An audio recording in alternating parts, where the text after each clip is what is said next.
Selamat datang di channel YouTube Akupunktur Medik FKUI RSCM. Dalam kegiatan kita sehari-hari, kita tidak lepas dari penggunaan lengan dan tangan kita. Namun, penggunaan berlebihan dari lengan dan tangan ternyata dapat menimbulkan gangguan berupa nyeri seperti pada penyakit Carpal Tunnel Syndrome atau CTS, trigger finger, dan nyeri pada bagian bahu. Kondisi ini menggambarkan adanya gangguan pada saraf atau sendi di tangan dan bahu. Yuk kenali lebih dalam mengenai 3 penyakit yang paling sering terjadi pada tangan dan bahu. Yang pertama adalah Carpal Tunnel Syndrome atau sering disebut juga sebagai sindrom carpal tunnel, yaitu peradangan pada terowongan karpal yang berisi serabut saraf bernama saraf median. Peradangan pada terowongan ini menyebabkan nyeri, kebas, dan kesemutan pada area tangan. Orang yang berisiko mengalami CTS adalah orang dengan posisi pekerjaan yang tidak ergonomis, menggunakan gerakan tangan yang repetitif atau berulang, dan orang dengan pekerjaan yang sering terpapar getaran. Yang kedua adalah trigger finger. Trigger finger adalah peradangan pada selaput pembungkus tendon yang menyebabkan jari-jari tangan kaku dan nyeri ketika digerakkan.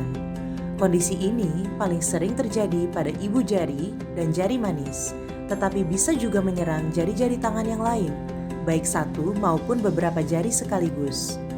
Contoh aktivitas yang dapat meningkatkan risiko terjadinya trigger finger antara lain bercocok tanam, memainkan alat musik, melakukan olahraga yang menggunakan raket, mencuci pakaian, atau bahkan menggunakan ponsel terlalu sering. Yang ketiga adalah nyeri bahu akut. Nyeri bahu adalah nyeri di area sendi bahu yang berlangsung kurang dari 6 bulan. Nyeri bahu akut bisa disebabkan oleh otot yang robek, frozen shoulder, artritis, bursitis, atau tendonitis.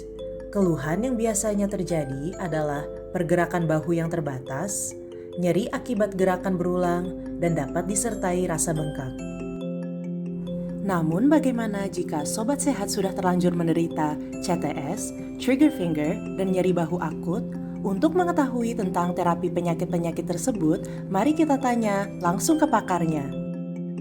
Halo, ya perkenalkan nama saya Dr. Joshua Viventius, spesialis akupuntur medik.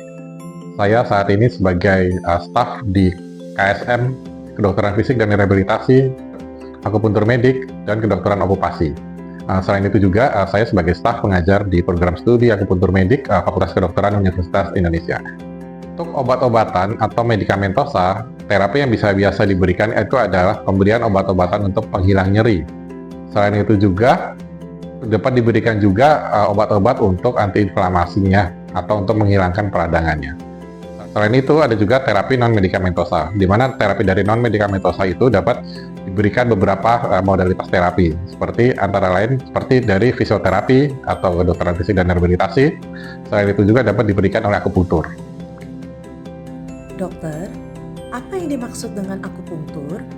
Akupunktur merupakan teknik atau stimulasi pada titik-titik akupunktur yang berada di tubuh dengan menggunakan berbagai modalitas. Modalitas yang biasa umumnya dikenal adalah dengan menggunakan jarum atau kita sebut jarum piriformis. Ya, jarum piriformis ini adalah jarum yang berukuran sangat tipis yang akan ditusukkan pada titik-titik akupuntur di tubuh. Selain itu juga ada modalitas yang lain seperti elektroakupuntur, akupuntur laser, sonopunktur, dan lainnya. Keunggulan dari terapi akupunktur ini apa, dokter? Keunggulan dari terapi akupuntur ini adalah yang pertama adalah akupuntur itu tidak menggunakan obat-obatan. Jadi akupuntur itu dapat digunakan pada orang yang utamanya memiliki riwayat alergi pada penggunaan obat-obatan anti nyeri. Kalau sobat sehat ada yang takut jarum, bagaimana ya dokter? Ukuran jarum akupuntur memang seperti kita tahu itu ukurannya sangat kecil ya. Namun jika kita mengambil perbandingan dengan jarum jahit, kemudian ada jarum infus, kemudian yang terakhir ada korek api. Nah itu jika kita lihat maka ukuran jarum akupuntur itu sangat kecil dibandingkan dengan jarum-jarum yang lain. Tidak semua orang itu menyukai dengan jarum ya, karena jarum itu dapat menimbulkan sensasi yang tidak nyaman gitu. Dan juga berikutnya adalah rasa takut terhadap jarum. Biasanya dijumpai pada kondisi anak kecil, selain itu juga pada usia lanjut atau lansia. Pada kondisi demikian, kita dapat mempergunakan modalitas yang lain seperti penggunaan dari akupuntur laser. Pada penggunaan akupuntur laser ini kita menggunakan alat laser berenergi rendah yang digunakan untuk menstimulasi titik akupuntur. Selain itu juga, kita dapat menggunakan teknik akupuntur yang lain, yaitu akupressure. Ternyata jarum akupunktur nggak semenakutkan itu ya. Dan ternyata ada modalitas lain selain memakai jarum akupunktur. Kalau akupresur itu apa sih dokter? Akupressure itu merupakan stimulasi titik-titik akupuntur yang berada di permukaan tubuh kita dengan menggunakan alat selain jarum. Jadi bisa menggunakan ibu jari kita atau menggunakan alat bantu yang tumpul. Titik-titik akupuntur yang dapat dipergunakan untuk kondisi CTS antara lain PC6, PC7, dan LI4 seperti yang terlihat di gambar berikut ini. PC6 terletak 3 jari dari lipatan pergelangan tangan bagian dalam di antara 2 tendon yang menyerupai kabel. PC7 terletak di sisi dalam pergelangan tangan tepat di antara 2 tendon yang menyerupai kabel. LI4 terletak di punggung tangan pada tonjolan tertinggi ketika ibu jari dan telunjuk dirapatkan. Titik-titik yang dapat dipergunakan untuk kondisi trigger finger antara lain adalah titik LI4 yang pertama. Kita dapat menggunakan akupressure dengan melakukan penekanan pada daerah nyeri yang diakibatkan karena trigger finger tersebut. Kita dapat mencari lokasi dari trigger finger dengan menggunakan ibu jari kita satu lagi dengan cara meraba daerah trigger fingernya. Pada kondisi nyeri bahu akut, kita dapat melakukan stimulasi akupressure atau akupuntur. Titik-titik yang dapat dipilih antara lain titik GB21, titik LI15, titik TE14, titik LI14, dan titik LI4. GB21 terletak di puncak bahu, pertengahan antara tengkuk dan pangkal lengan.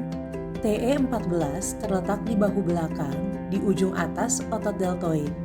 Sedangkan LI15 terletak di bagian depan bahu, di lekukan yang terbentuk saat mengangkat lengan. LI14 terletak di lengan atas. Dari titik LI15, geser turun sekitar 3 jari ke arah siku di sisi luar lengan atas. TE5 terletak 3 jari di bawah pergelangan tangan pada bagian luar lengan bawah di antara kedua tulang. LI4 terletak di punggung tangan pada tonjolan tertinggi ketika ibu jari dan telunjuk dirapatkan. Setelah kita membahas penyakit-penyakit tersebut di atas, tentu Sobat Sehat akan bertanya, modalitas apa yang cocok untuk diri saya? Nah, sebagai seorang dokter, tentu kita akan memperhatikan indikasi dan kontraindikasi. Sebaiknya Sobat Sehat melakukan pemeriksaan terlebih dahulu kepada dokter, terutama dokter spesialis akupuntur apabila Sobat Sehat ingin melakukan tindakan akupuntur atau akupressure. Nyeri pada bahu dan tangan, akupunktur aja. Salam sehat dan sampai jumpa di video berikutnya.